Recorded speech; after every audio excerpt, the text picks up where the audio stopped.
Bonjour à tous et bienvenue sur 4V Event Talk Show et Consulting. 4V, c'est le carrefour des talents et des visionnaires. Notre objectif est de valoriser les potentiels, de créer des rencontres stratégiques et de favoriser le partage. Aujourd'hui, je suis heureuse et honorée de recevoir une femme forte, une femme ambitieuse, une femme magnifique, une femme exceptionnelle. J'ai nommé Jenna. Salut Jenna. Bonjour, merci de me recevoir Donna. Ça me fait très plaisir d'enfin de te rencontrer. Merci à toi d'être sur notre plateau. Merci. Je suis honorée de te recevoir. C'est vrai que ça fait plusieurs semaines qu'on échange ensemble et vraiment j'ai un coup de foudre. Tu es une femme exceptionnelle et merci. Ensemble, on va découvrir Jenna. Alors pour commencer, est-ce que tu peux tout simplement te présenter, nous parler de toi? Très bien, je m'appelle Jenna. Je suis maman de 4 enfants. Ok. Alors Jenna, est-ce que tu peux nous donner les points clés de ton enfance? Parce qu'on va aller étape par étape. Hein. Je sais que tu es multicasquette.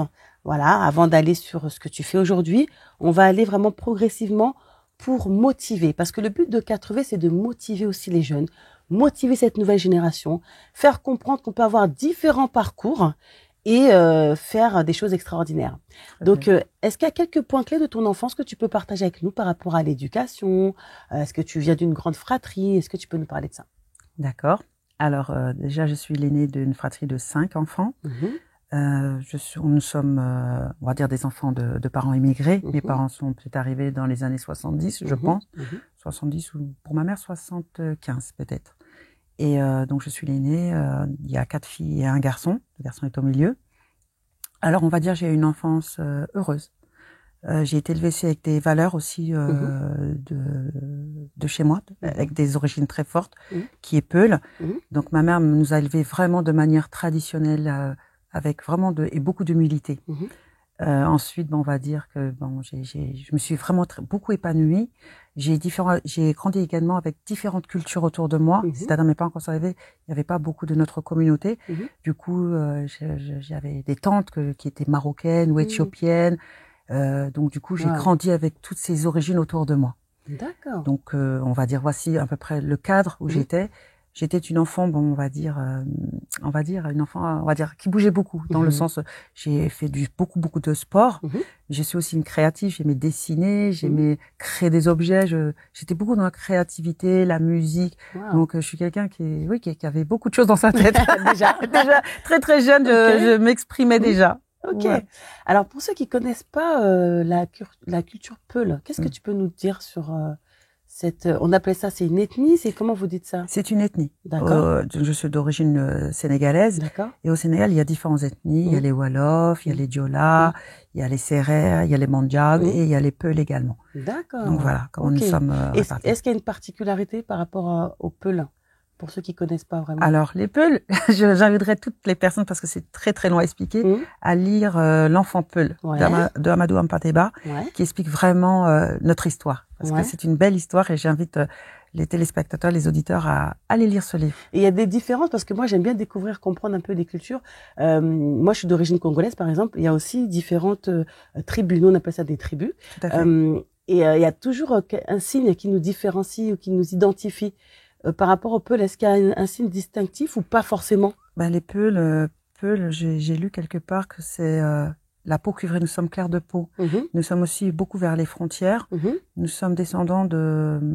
Après, je vais être très large, directement presque des Touaregs. Vous savez, à l'époque, les Touaregs voyageaient et donc ils se mélangeaient avec les autres communautés. Voilà, donc c'est pour ça que pour pas erroner, vraiment, je vous invite à faire des recherches. Vous aurez vraiment tous les détails. Je veux pas rentrer trop dans ces détails. Et la nourriture, c'est pareil, la langue, c'est pareil.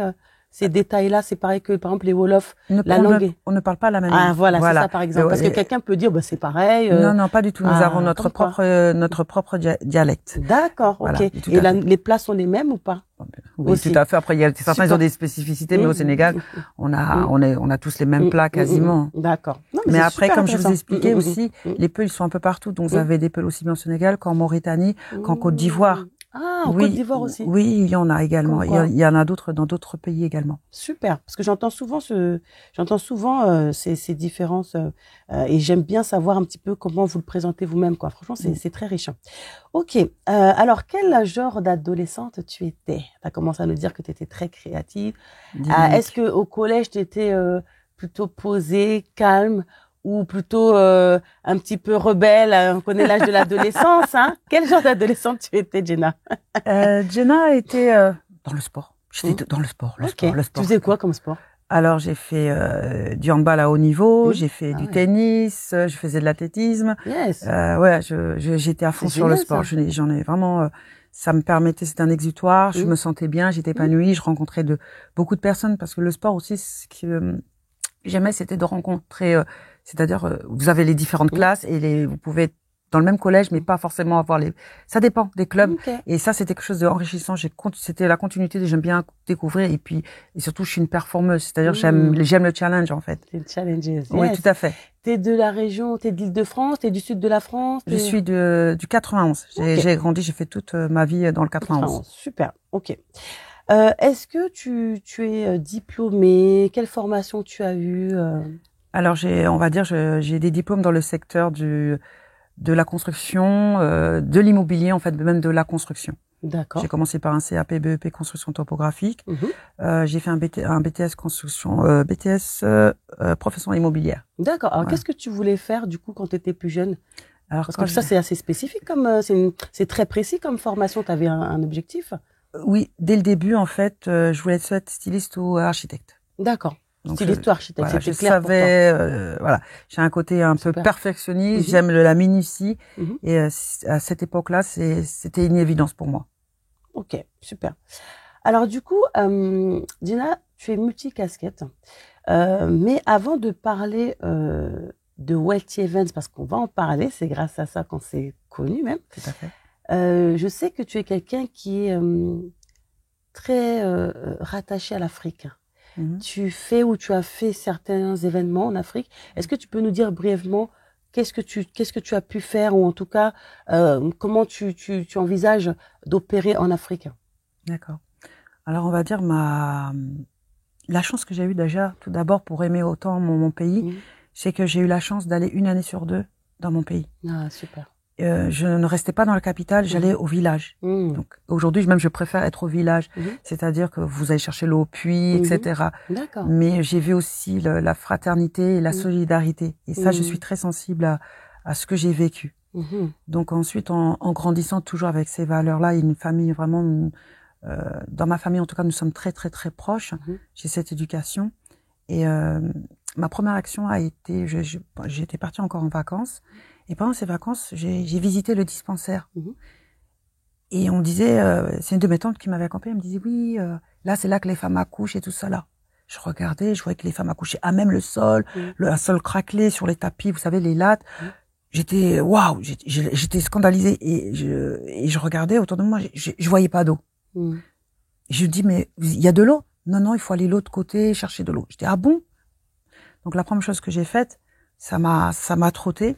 Je suis rentrée en France, j'ai créé une association, et la première chose que j'ai faite avec l'argent que j'ai pu obtenir avec les petites choses que j'avais, les petits, vous savez, vous avez des associations, les fonds que j'ai récoltés, j'ai mis l'eau dans le dispensaire. Ah, c'est beau ça. C'est ce que j'ai voulu faire en premier, parce que je pense que l'eau c'est la vie, c'est la base. Bien sûr. On est fait à plus de 70% d'eau, donc je pensais que pour moi c'est la base, l'eau. Ah oui. Voilà, si on ne mange pas, voilà, l'eau pour se laver, pour hydrater, et plein de choses. Et donc pour moi, ma première aventure et la première chose que j'ai faite de mes propres mains, ça a été de mettre de l'eau dans ce dispensaire.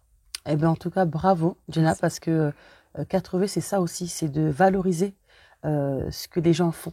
On n'a pas souvent l'occasion de féliciter, de mettre en avant les projets, les œuvres, et ça, je trouve ça magnifique. Tu avais quel âge à peu près quand tu as fait ce projet-là?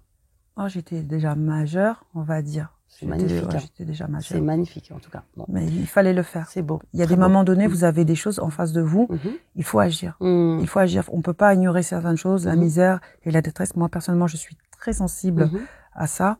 Je n'aime pas voir les gens souffrir, et d'autant plus une femme qui est en train de donner la vie. Pour moi, c'était quelque chose de il fallait faire quelque chose. Ah oui, non, c'était là pour moi, c'était indispensable. Mais ce qui est beau, c'est que en fait, tu t'es pas contenté voilà, d'être touché, parce qu'il y en a beaucoup qui voyagent, qui voient des choses et qui disent, ah, ça me fait mal, mais qui passent pas forcément à l'acte. Donc, c'est beau, de voir une femme qui a ce caractère aussi, parce que c'est une force de caractère. T'as eu cette motivation et t'as été au bout des choses. Merci. Et franchement, encore une fois, chapeau. Merci. Alors, du coup, moi, j'ai envie de savoir comment tu passes, de vie classique à, entre guillemets, businesswoman. C'est-à-dire que là, tu fais plein de choses. On va parler d'abord de Welty, surtout de Welty Event aujourd'hui. Comment c'est né Welty? Comment tu as eu le déclic? Explique-nous. Alors, il y a deux choses que tu me dis. Dis-nous. Entre ma vie, comment je jongle, et comment j'ai fait Welty. Alors, comment je jongle ma vie personnelle avec toutes mes activités? Je sais pas. Je vais te dire, je ne sais pas. Comme je fais avec le cœur et la foi, comme on dit chez nous, je fais. Mais voilà, j'ai mes priorités, c'est-à-dire qu'il y a une base qui est faite. Je suis quelqu'un de très organisé dans le sens, j'ai une base, c'est mes enfants. Mes enfants, dès que tout est cadré et tout est posé, c'est bon. Ils rentrent à telle heure et ils partent à telle heure, leurs activités. Voilà. Déjà, ça, c'est posé. Une fois que ça s'est fait, c'est posé. Il y a ce qu'on va dire notre quotidien, notre travail, de telle heure à telle heure, nous sommes au travail. Bon, il y a des petites temps de pause. Le midi, tu peux continuer à travailler, et il y a les week-ends et les soirs. Donc, je m'organise comme ça pour toutes mes activités que j'ai fait depuis plusieurs années. Je me suis organisée comme ça, où par moment dans ma vie aussi, j'ai fait des pauses. C'était volontaire, où j'ai pu me concentrer sur des vrais projets aussi. Super. Voilà. Ok. Et comment ça commence, Welty? Alors, qu'est-ce que c'est déjà? Et dis-nous tout. Je te laisse vraiment la parole. Sens-toi libre. Raconte-nous l'histoire, la genèse. Alors, Welty, comment est venu le Welty? Donc, on dit Welty alors. Welty. Welty Events. Alors, c'est Welty, mais Welty Events, la plateforme, c'est un moyen de communication. D'accord. Voilà. Dis-nous tout. Alors, comment est né Welty? En fait, depuis très longtemps, je œuvre dans différentes associations. Il y a à peu près 1 an, j'ai organisé un événement au sein de ma communauté. Et après ces événements, beaucoup d'associations sont venues me voir en me disant comment on fait, comment je fais pour les subventions, comment je fais pour je fais. Et j'ai essayé de répondre à tout le monde, à toutes ces demandes. Mais au-delà de ça, je me suis rappelé également, dans ma jeunesse, ma mère était beaucoup dans le milieu associatif.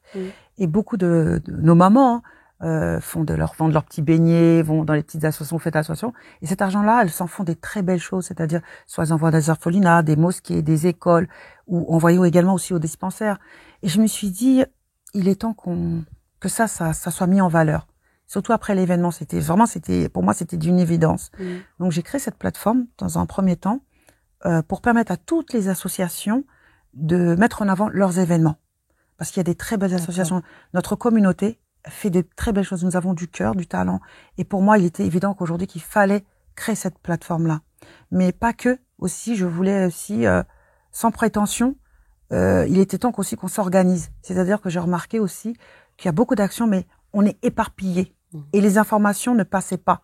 C'est-à-dire, par exemple, par exemple, combien de fois il y a un très bel événement, mais vous le voyez, c'est trop tard. Parce que vous êtes plus sur un réseau social qu'un autre, et vous voyez l'événement, il est déjà passé, malheureusement.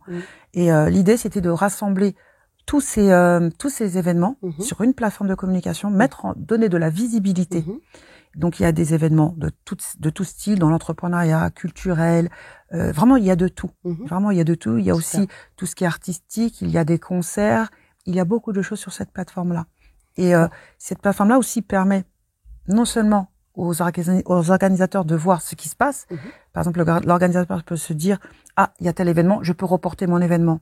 Mais il y a également les exposants. Parce que souvent, il y a des salons. Et ça permet aussi à quelqu'un qui se lance de se dire, ah, je vais exposer mes produits. Ça aussi, il y a ce côté-là. Et le public, parce que nous cherchons tous à attirer les gens. Donc, par exemple, Donna, tu es en famille, c'est les vacances.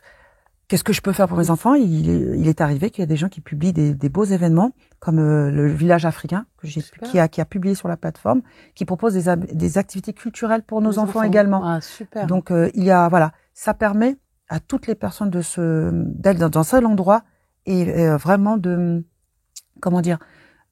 trouver des choses qui l'intéressent. Et puis comme il y a toutes les communautés. comme il y a les couples mixtes, etc. Vous pouvez passer une journée de le côté, on va dire, par exemple, madrasan, nous, culturelle, plutôt afro-caribéenne, afro-descendante, que être dans une soirée sénégalaise ou l'entrepreneuriat, par exemple, en Côte d'Ivoire. Ce sont des exemples. Ça permet à tout à chacun d'avoir tous les événements centralisés et chacun voit ses intérêts. Très, très intéressant. Donc, tu centralises tous les événements. Alors, du coup, comment ça se passe si quelqu'un nous écoute aujourd'hui, nous regarde et souhaite te proposer de diffuser en tout cas ces événements, c'est possible? Est-ce qu'il y a des critères? Faut t'appeler, faut faire un mail? Qu'est-ce que tu nous recommandes si quelqu'un est intéressé par ce que tu es en train de dire? Ben, tout simplement, il va sur le site Velti Events et il se crée un compte et publie son événement. Il y a directement. C'est très très simple et c'est gratuit. Donc c'est accessible et c'est gratuit. Oui, pour tout le monde, toute notre communauté. C'est beau. Alors tu parles beaucoup de communauté. Oui. Donc qu'est-ce que tu peux nous expliquer par rapport à ça? On sent qu'il y a vraiment c'est communautaire du coup finalement, c'est pour les Africains, les Afro-Caribéens. Est-ce que tu peux nous dire 2-3 mots sur le sujet? Alors oui, c'est communautaire. On va pas appelons un chat un chat. Pourquoi? Parce que nous sommes divisés. Et mon souhait était que on se centralise et qu'on s'organise. Voilà. Très bien. Donc, comme je te l'ai dit précédemment, malheureusement, nous sommes dispersés. Et le fait qu'aujourd'hui, qu'on arrive à se centraliser, à s'organiser, je pense que ça peut aider. Et justement, ça rassemble. C'est l'objectif. Et on y est aujourd'hui. Je mets en contact différentes personnes de différentes origines et elles travaillent ensemble. Mais c'est très beau. C'est très beau, Jenna. Qu'est-ce que tu aimes le plus dans ce que tu fais? Parce qu'on voit la passion, on voit les yeux qui brillent. Oui, j'ai les yeux qui brillent. Et du coup, j'ai envie de savoir qu'est-ce qui te plaît. Alors, tu l'as un petit peu dit, mais c'est bien d'entendre les mots de la personne qui monte un projet. Qu'est-ce qui te plaît le plus dans ce que tu fais avec Velti? Quand je rencontre des belles personnes qui ont des beaux projets. À chaque fois, j'ai la petite larme. J'ai eu à parler avec un organisateur qui faisait un événement pour les enfants autistes. Ça m'a touchée. Je vois des femmes comme toi et comme moi qui font des choses extraordinaires. Et ça me touche. Ça me touche et je me dis ça mérite d'être mis en avant.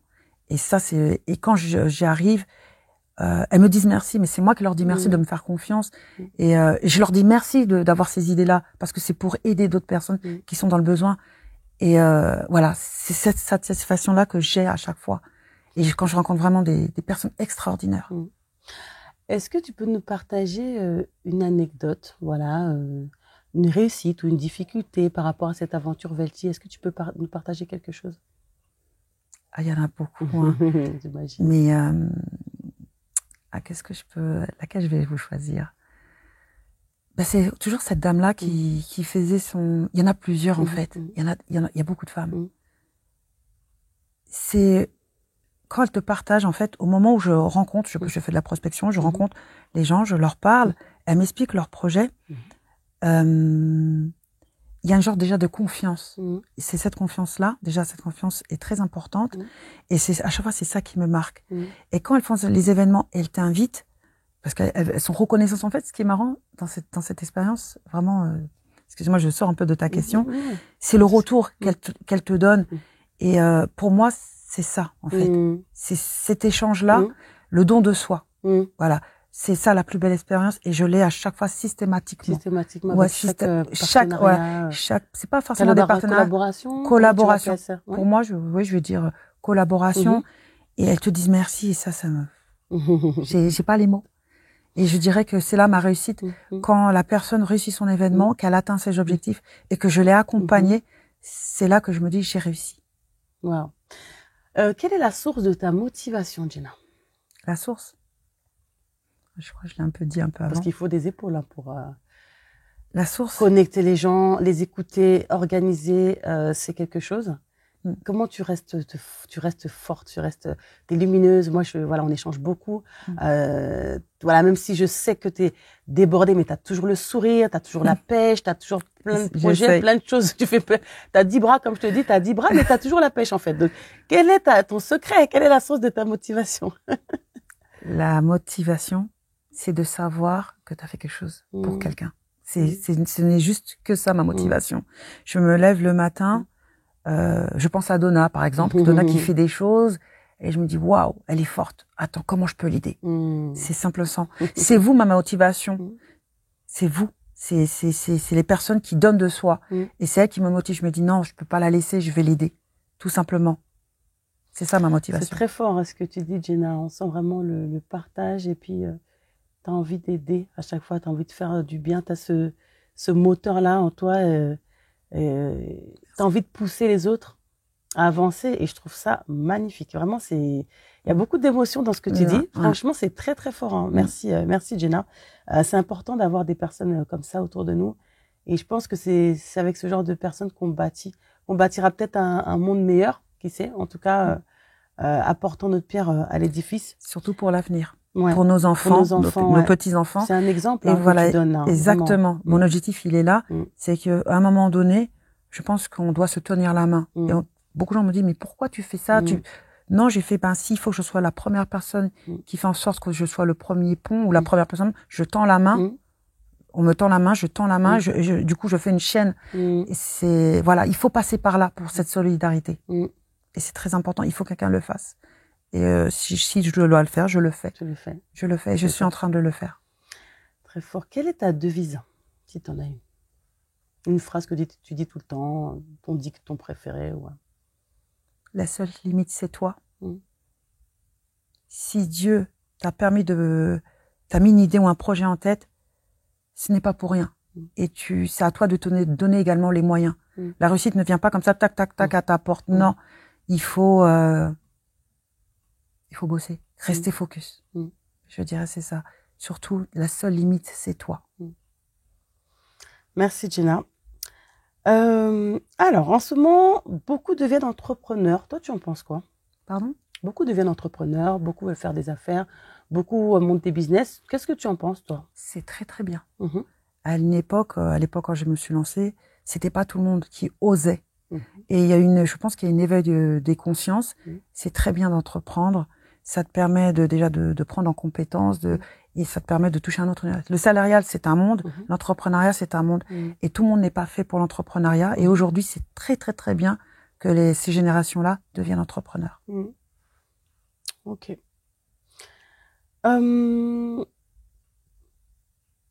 Comment tu te détends, Jenna? Est-ce qu'il y a des moments où tu te poses quand même, où tu penses à toi?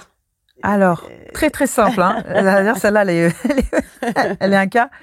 Eh ben, le moment de détente, c'est quand je suis dans mon salon avec mes enfants et je regarde un manga. Ah, c'est beau ça. J'aime beaucoup les mangas. J'aime beaucoup les mangas où, de temps en temps, comme les femmes, on est chargé d'émotions, un bon drama coréen aussi, ça le fait.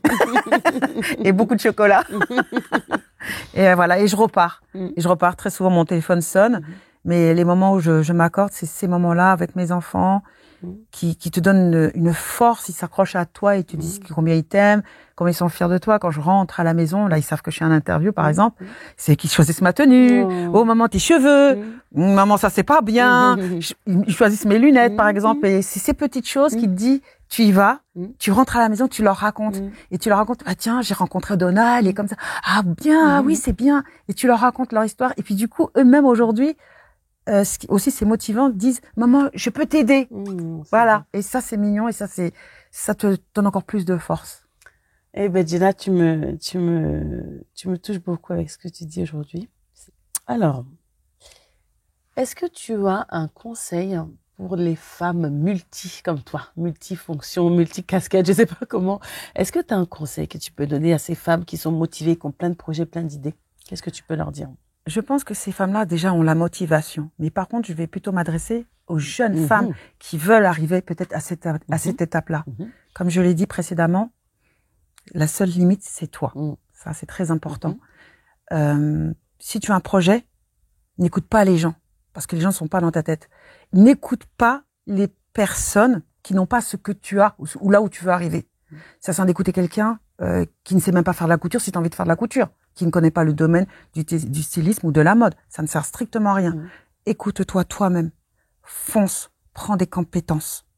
Je dirais ça à une jeune femme. Et à partir de là, elle va devenir d'elle-même multicasquette. Parce qu'elle va devoir gérer peut-être sa communication, son marketing, etc. Elle deviendra elle-même une multicasquette. Donc, c'est de se faire confiance et d'y aller, franchement. D'être focus, étape par étape, step by step. C'est très important. Merci beaucoup. Alors, est-ce que tu as des projets? Quelle est ton actualité? Alors, mon actualité, là, qui est imminente, c'est au mois de mars. Alors, le mois de mars, le 8 mars, c'est la journée de la femme. Et du coup, j'ai eu un coup de folie. Je me suis dit, mais pourquoi une journée dans le mois? Pourquoi une? Mais c'est comment? J'ai dit non, c'est pas possible. Et du coup, je suis partie avec l'idée du mois de la femme. Le mois de la femme, parce que j'estimais qu'une journée n'était pas suffisante pour nous. Aujourd'hui, il y a différentes femmes avec différentes émotions, des étapes de sa vie. Et je me suis dit, on va faire quelque chose. Du coup, il y aura le mois de la femme. Et durant le mois de la femme, il y aura 4 samedis qui seront organisés par 4 organisateurs qui vont proposer des thèmes autour de la femme, le bien-être, l'entrepreneuriat, un mindset. Donc, c'est l'événement qui est imminent, qui arrive très prochainement. D'ailleurs, 4V en fait partie. Tout à fait. Donna sera là.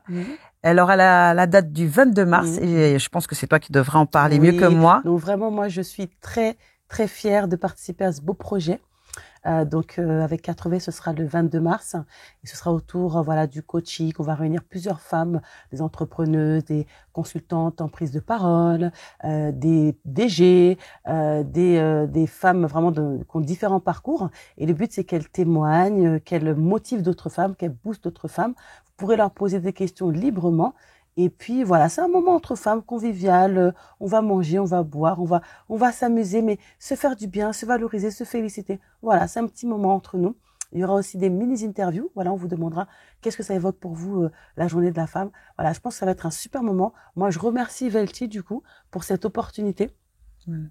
Parce que c'est vrai que c'est grâce à à votre contact que 4V peut réaliser ce projet. Donc vraiment. Ce qui est beau, c'est qu'avec Velti, on travaille ensemble en fait. On sent, c'est vraiment une collaboration, voilà, comme on disait tout à l'heure. Et j'aime beaucoup l'accompagnement de Jenna parce qu'elle nous laisse pas comme ça. Non, elle appelle. Alors c'est comment réunion machin. Elle suit très bien. C'est ce que j'aime beaucoup, c'est qu'il y a une implication en fait de Velti. Donc je vous encourage, si demain vous avez des projets. N'hésitez pas à aller sur le site. Comme dit Jenna, inscrivez vos événements et puis prenez contact avec elle parce que vraiment, je pense que, comme on dit, ensemble, on va plus loin en fait. On peut faire des choses extraordinaires. Exactement. Donc, merci pour ce projet. C'est quoi la prochaine étape, si tu peux en parler? On fait le mois de la femme, déjà. Ouais. Je pense qu'il y aura des découlés. Ouais, bien sûr. Il y a des très gros événements qui sont prévus pour l'année prochaine. D'accord.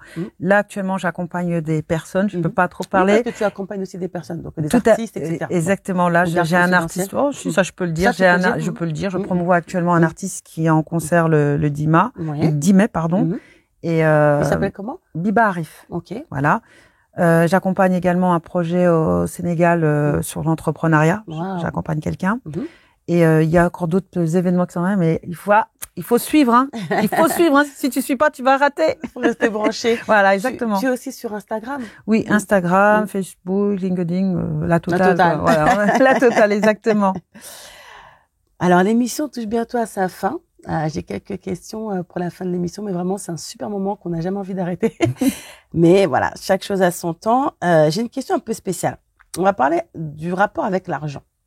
Qu'est-ce que toi, tu penses de ce rapport-là? Parce que certains disent que l'argent, c'est mauvais, l'argent, c'est péché. C'est quoi, toi, ta vision de l'argent? Je pense que le rapport déjà de l'argent avec chaque personne, c'est personnel. Il y a des gens qui ont beaucoup d'argent, mais ils font des très belles choses. Il y a des gens qui ont de l'argent, c'est pour eux, ils font ce qu'ils veulent avec. L'argent, moi, par exemple, pour ma part, l'argent est un moyen. Est un moyen d'obtenir ce que tu veux ou d'upgrader dans ta vie. Ça dépend. On a tous besoin d'argent. On a tous besoin d'argent, mais tout dépend des objectifs de tout à chacun. Moi, je dirais que ce n'est pas forcément péché. Pour ceux qui disent c'est péché, c'est pas forcément d'être pingre, d'en avoir beaucoup, ou de pas en donner. Ça, c'est toi qui rendras tes comptes, comme on dit. Je pense que là, le rapport avec l'argent, c'est chacun sa vision de la vie. Et je pense que, pour moi, je pense que ce n'est pas péché, mais c'est ce que tu en fais. Voilà. Tout à fait. Merci. Alors, on a parlé un petit peu de la jeunesse tout à l'heure, mais s'il y avait un dernier mot, parce que c'est vrai que nous, sur 4V, c'est important de mettre en avant les potentiels, mais pourquoi en fait? c'est pour cette jeunesse qui arrive. C'est pour les encourager, pour leur dire oui, t'es capable, t'as du potentiel, t'as un talent, t'as un don, fais-en quelque chose. Combien de personnes ont des dons, des talents, puis ça reste là à la maison. Alors, il y a des personnes qui ont tellement été rabaissées toute leur vie qu'elles n'ont même pas cette force. Elles pensent même pas une seule seconde qu'elles sont capables de faire quelque chose de leur 10 doigts, alors que si. Et vraiment, notre objectif à nous, c'est de motiver ces personnes-là à travers vos témoignages, vos parcours, vos expertises. On motive. Alors, pour aujourd'hui, j'ai envie de te demander, est-ce que tu as un mot pour la jeunesse dans un premier temps? Qu'est-ce que tu peux dire pour les encourager un petit peu aujourd'hui encore? Aujourd'hui, si je suis devenue la femme que je suis, avec mes multicasquettes, multitâches, c'est qu'à une époque, il y a une personne qui m'a dit une vraie phrase très intéressante. Je faisais du babysitting et il me dit « Qu'est-ce que tu veux faire plus tard ?» Je lui ai dit que moi, je voulais être architecte, etc. Mais il m'a repris, parce que je lui ai dit « J'ai envie d'être architecte aussi », je ne savais pas trop, mais j'avais déjà, on va dire, j'avais déjà des idées. Et il m'a dit quelque chose de très important et qui me marque jusqu'à présent. Il m'a dit « De toute façon, tu fais partie de la génération où il faudra être polyvalent. » C'est toujours resté dans ma tête, la polyvalence, être polyvalente. Jusqu'aujourd'hui, cette phrase me revient. Et c'est grâce à ce mot-là que j'ai appris beaucoup de choses. Dernièrement, j'ai animé un after-work, j'ai eu des jeunes, je leur ai dit la même phrase. Aujourd'hui, le monde va très, très, très, très vite. Il y a Internet, il y a beaucoup de choses, des réseaux sociaux qu'on n'avait pas à une époque. Prenez en compétence. C'est-à-dire qu'il y a des choses simples, c'est gratuit, vous allez sur YouTube, apprenez par exemple à maîtriser les réseaux sociaux, apprenez à faire par exemple à créer des logiciels, faites de la couture, n'hésitez pas, essayez, testez. C'est en essayant qu'on sait si on est fait pour ça. S'il faut essayer, il faut aller de l'avant, il n'y a pas de honte, il n'y a pas d'échec. C'est-à-dire, vous pouvez faire quelque chose, allez, on se casse un petit peu allez, on tombe, on trébuche. Vous trébuchez, tout le monde trébuche, mais c'est la façon dont tu relèves qui est le plus important. Tu te relèves, tu prends ta leçon et tu continues. C'est ça, être polyvalent. Vous allez faire, mais il faut pas se décourager. Beaucoup de gens vont venir vous dire des bêtises dans la tête. Il faut pas prendre ça en considération. Faites-vous confiance. Essayez, essayez, essayez et vous allez réussir. Wow. Il y a une question qui me vient, Jenna. De quoi tu es le plus fière? Parlons de toi. Mes enfants. C'est ma fierté, c'est ma force, c'est mon inspiration. L'avenir aussi de mes enfants, c'est très, très important, dans le sens où tout ce que je fais, je me dis que ça leur servira plus tard. Aussi bien mes enfants qu'à mes neveux, mes nièces. J'ai grandi aussi longtemps, du moins, j'ai eu à travailler dans le socio-éducatif et je me suis occupée d'enfants, de foyers, de l'ADAS, victimes de violences et plein de choses. Et tout ce que j'ai toujours fait, c'est toujours dans l'intérêt de l'avenir. Et aujourd'hui, ma motivation la plus grande, ce sont les enfants, l'avenir des enfants. Qu'est-ce qu'on va leur laisser quand nous, on va partir? Ma motivation est là et c'est là ma fierté. Tout ce que j'ai fait dans ma vie, c'est pour notre génération. Wow. Est-ce qu'il y a un mot de la fin? On va bientôt terminer cette très belle émission avec toi, Jenna. Voilà, s'il y a un mot, en tout cas, moi, je te remercie pour cette ouverture d'esprit, ce partage, pour ta sincérité. Merci. Est-ce qu'il y a un mot pour terminer cette belle émission? Mon mot de la fin serait de croire en soi, de croire en Dieu et de croire en sa destinée. Ne pas laisser les gens venir vous susurrer des choses dans l'oreille. Croyez en vous et allez-y franchement, pour ne pas avoir des regrets plus tard. Parce qu'avec les regrets, on n'avance pas. Allez-y, foncez. Merci Jenna. En tout cas, je sais que vous avez passé un excellent moment, tout comme nous. Et je vous dis à très bientôt pour un prochain numéro. Ciao, ciao. À bientôt. Bye bye. Merci pour l'invitation. Merci. Merci beaucoup. Wow, Jenna.